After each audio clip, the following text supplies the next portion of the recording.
Hello, everybody. I'm Lisa Shield. And I'm Benjamin Shield. And this is Getting Inside the Right Male Mind.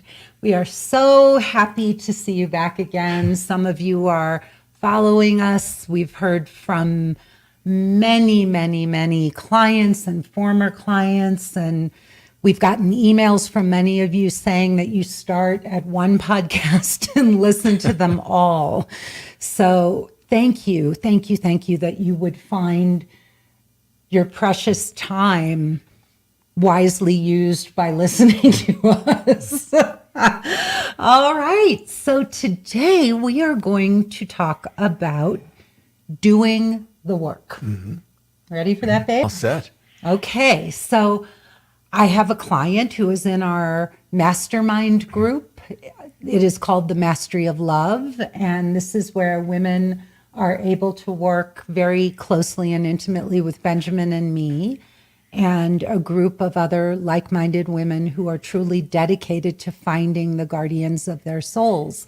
And in this mastermind group, because the dedication of these women to their dream is so incredibly high, their commitment to doing this work on themselves is off the charts, and they have devoted a year of their lives to working with us so that they can bring a guardian of their soul into their lives. So this particular client said, Lisa, I have been listening to podcast after podcast. She said, it's just, I'm sad that there aren't more. But she said, one of the things that is a stumbling block, if I can be honest with you, is that you often will say, do the work, or we did the work.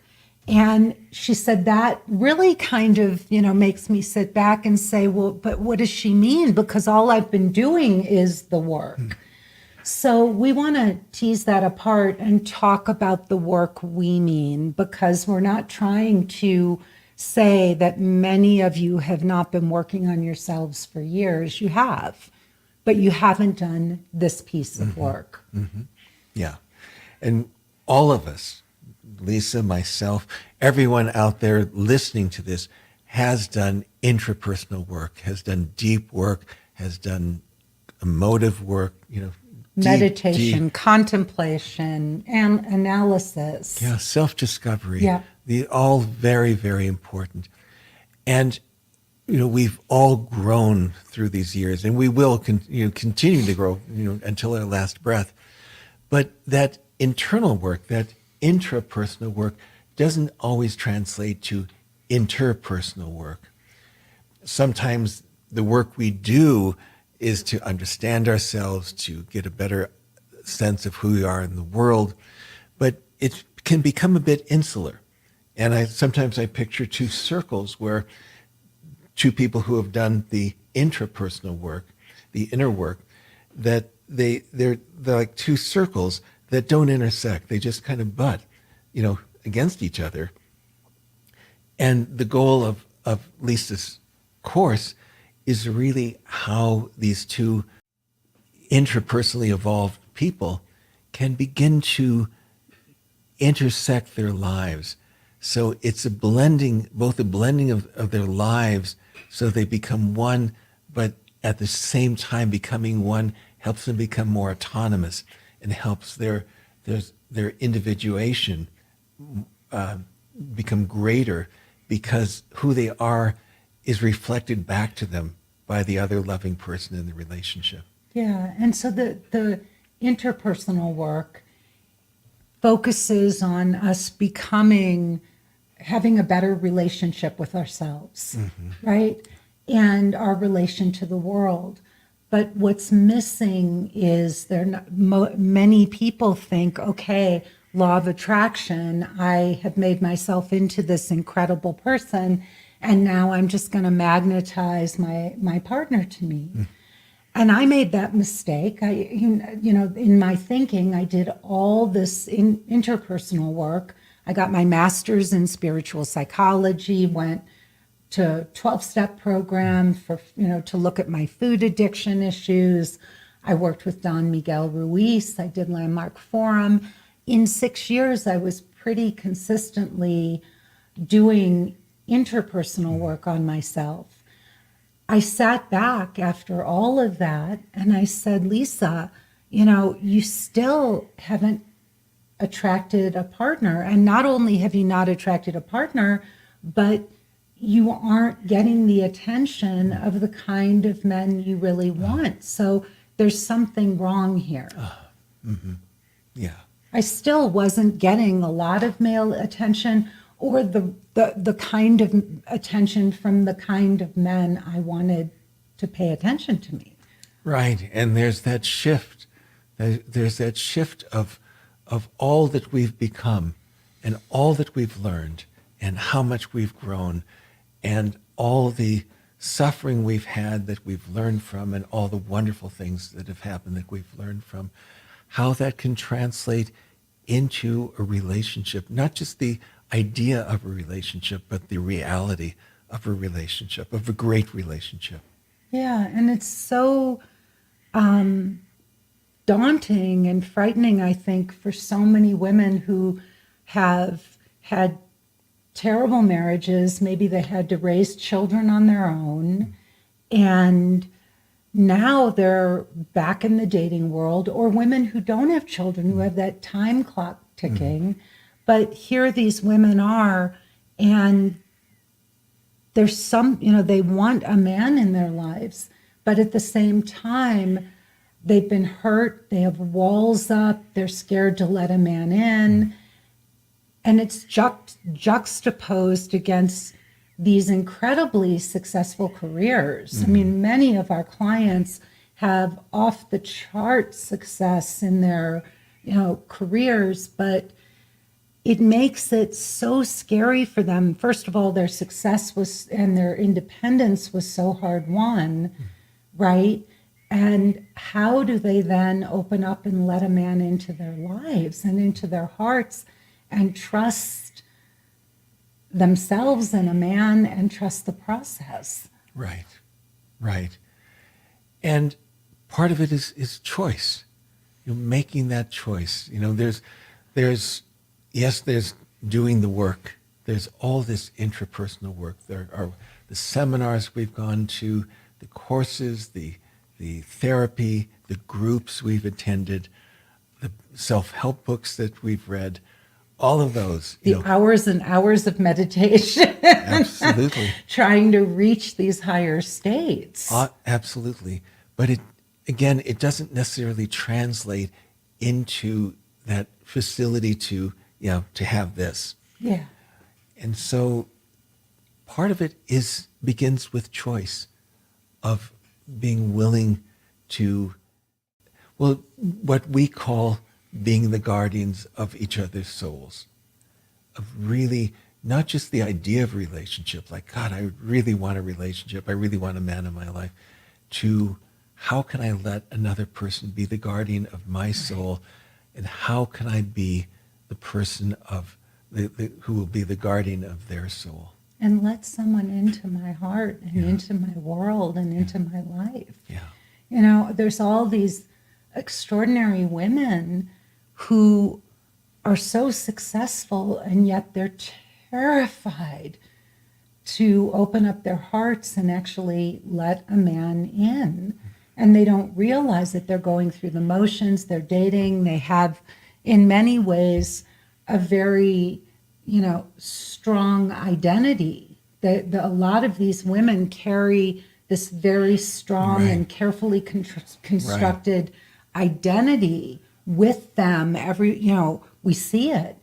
And it is almost impenetrable for a man. You often say there's no room in that woman's life for a man. And you don't just mean because she's busy, that's part of it. Her life is very full. But you also mean mental and emotional space. Right. Their personality could be so strong. Dominant. Yeah. And it doesn't even have to be this big personality. It could even be their personality is being introverted or whatever, but the self-image that we walk around with that we think is going to be attractive can be repellent. And I've seen these, like corporate women and on one end of the spectrum that are so, big in their personality that a guy just doesn't know how to penetrate that, how to merge, or women that feel that they have become so self-evolved that they're introspective, that they've gone internal, and they think that will intrigue a man, that there's something really No, it won't. intriguing, and a guy is just trying to find, how do I, how do I find this person? How do I, what would this relationship be like, a year from now, 5 years from now? Yeah. And am I still going to have to fight to get in, or to really seek this person out and draw her out, or to let her soften so I could have a seat at the table as well? Yeah. So what you're saying is that one of the things we have to learn is how to find a balance, a middle ground, between a man and woman, and be able to learn how to merge, because we think, we've been taught to believe that it's like a Disney fantasy, or you just fall in love and, you meet and live happily ever after. I mean, so many of these fairy tale beliefs that we carry around that have formed our view of how relationships happen are erroneous. Yeah. They're erroneous. Right. So many people, and I've had so many clients in my practice, my physical therapy type practice, that still have the vision of they're going to be traveling up an escalator. The guy is going to be traveling down an escalator. Their eyes are going to meet. He's going to hop over or run back up the escalator, and it'll be happily ever after. And that has happened probably never. Yeah. Oh my God. Let me check my notes here. Yep, never. It's mind-boggling how naive we are when it comes to how relationships can and should form if they're going to go the distance. It's crazy. So again, for me, I reached a turning point, a very conscious turning point in my evolution, in my transformational journey, where I saw that I had been doing a lot of personal work, personal growth work, but I still didn't have the attention of high quality men who were educated and interesting and who really held promise as future potential partners for me. And I looked at myself and I said, Lisa, really, you've taken half of this journey, which was to develop my own self and my own relationship to myself. But then I thought, now I have to cross that bridge between me and a man, bridge that gap, and start to learn how to engage with men, feel comfortable with men, stay in my power, but develop grace and, become attractive to the kind and caliber of man I was looking for.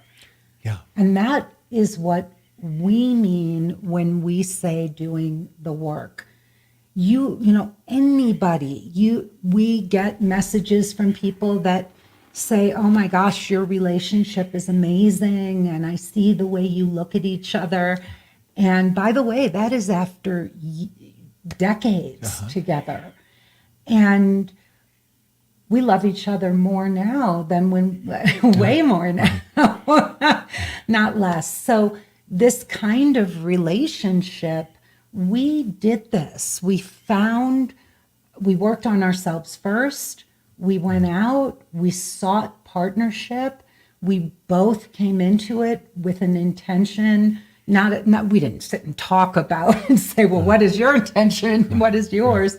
But I know that we both had our hearts open and we were both present, for relationship, for the possibility, for co-creation.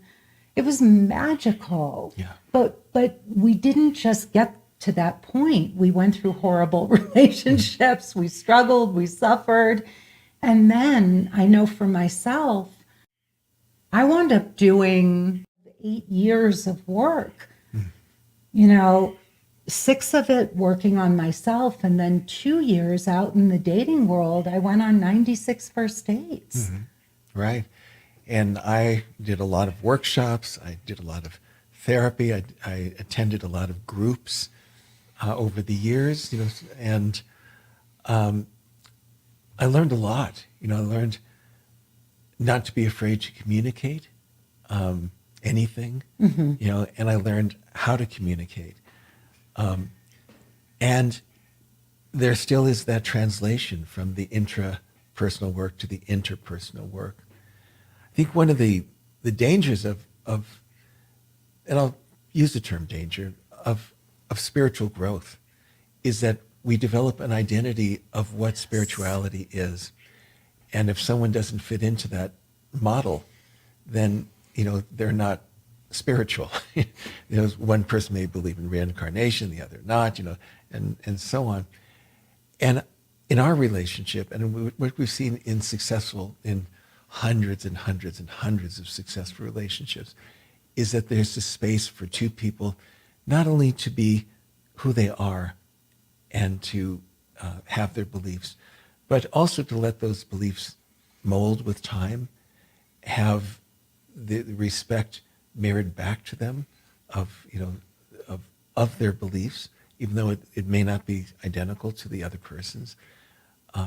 That is so nurturing, to know that two people can coexist, perhaps with different religions, different aspects of spirituality, and that they can merge and really navigate to what's important rather than what's different. Yeah.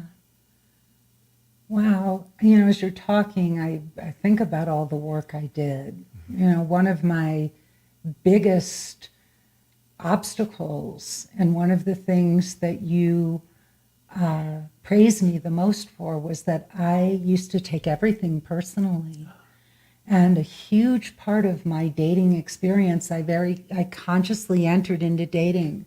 I said to myself, it's going to take as long as it takes. I know what the caliber of man, I don't know who he is or what it's going to look like, but I know that I will know when I see it. I will know a hell yes. And I did all this work. One of the biggest pieces was learning how not to take things personally. But I was working with Don Miguel at the time. We were going to a dreaming group every weekend. I don't know if you remember that. I do. In San Diego. I did that for a year with him. And so I was very actively applying the 4 agreements to my dating. I was wanting to master those skills, not just read them and go, well, I do this and I do that. It's all about putting this stuff into practice. And so I took that into my dating journey, and I would get messages from people, and, I could see myself personalizing things, and I would take a deep breath and I would work through whatever was there. But that was the work I did in this part of my life. I was really applying. I wasn't just like, where's my guy? Why isn't he here? Sure, there was some of that, like, how much longer is this going to take? But there was also this part of me that kept humbling myself. And I kept saying, Lisa, you don't get to decide when or where or how you meet him. You get to show up. You get to do your work. You get to keep opening your heart. You get to stop. You get opportunity after opportunity not to take things personally. And all of that is prepping you for the relationship you're going to have on the other side. So that was the work that I did. And that's really what our course is about. Yeah. Right? Yeah, absolutely. Absolutely. And we've seen it hundreds and hundreds and hundreds of times Yeah. that the course is called Emotionally Naked Dating because, yes, we can have these revelations with ourselves. You know, we could have all this growth and understanding and all of these things, personal forgiveness. But to be emotionally naked with another person, that's another skill set, you know, that is taught in your course. And that is the essential skill set. Because without that, you know, two people are coming, you know, and they've done their work, you know, and they've attended the seminars and they've done therapy and they've, you know, gone through the pain of growth and the beauty of growth. And still, if they don't have that vulnerability, that emotional nakedness in communicating with each other, it's still two circles that are just butting against each other. Yeah. And it's through that emotionally naked communication that is taught and is so successful in not just dating, but in finding relationship and being in relationship and maintaining relationship. That's the key. That's the key. Yeah. That is the key. Wow. All right, everybody. Well, this has been getting inside the right male mind, and babe, that was a good note to end on, because this is where I always share how people can get in touch with me and with us. And look, whatever you choose, find the coaches, the people, the mentors that speak directly to you. Because if you want what they have, you know, then those are the people to work with. So if what Benjamin and I are sharing here is something that you want, I know a lot of you think you're going to get this on your own. And why would you want to waste more years of your life? If this is what you want, come work with us and let us show you how to do this. Because I'll tell you, once you get it, you'll wish you had gotten it a lot sooner. Right. Because time really does fly when you're having fun. And a lot of women in the program say the only regret in taking your course Yeah. was that, God, I wish I did it so much earlier. I wish I did it in my 20s or Yeah. 30s. And, you know, we have women in the programs who are in their 70s and you know, who have found Yep. true love in their 70s. So the only regret of taking the course is that, oh, I wish I did this sooner. Truly. It would have saved me years of time, and time is something that we will never get back. And so, you know, learning this, incorporating this, utilizing this as soon as we can, it will prevent this waste of time that we will never, ever get back. Yeah, and it will eliminate so many bad relationships and so much heartache, because it's not just the time. It's going through bad relationship after bad relationship, and the cumulative effect of that is also damaging. Damaging. Yeah. You know, there's a bumper sticker that I love, and it says, "Oh God, no, not another learning experience." Yeah, and you can keep doing this on your own and feeding your ego and thinking that you're getting smarter. But why wouldn't you just work with people who have done it and who can give you the roadmap to get you there so much faster? So please just, you know, go to lisashield.com, watch my free 45-minute presentation. It is a requisite for getting on a call with me or a member of my team. And we will get on that call with you and show you how we can help you find the guardian of your soul. You can also like and rate my podcast wherever you get your podcasts. It is called Dating Without Drama.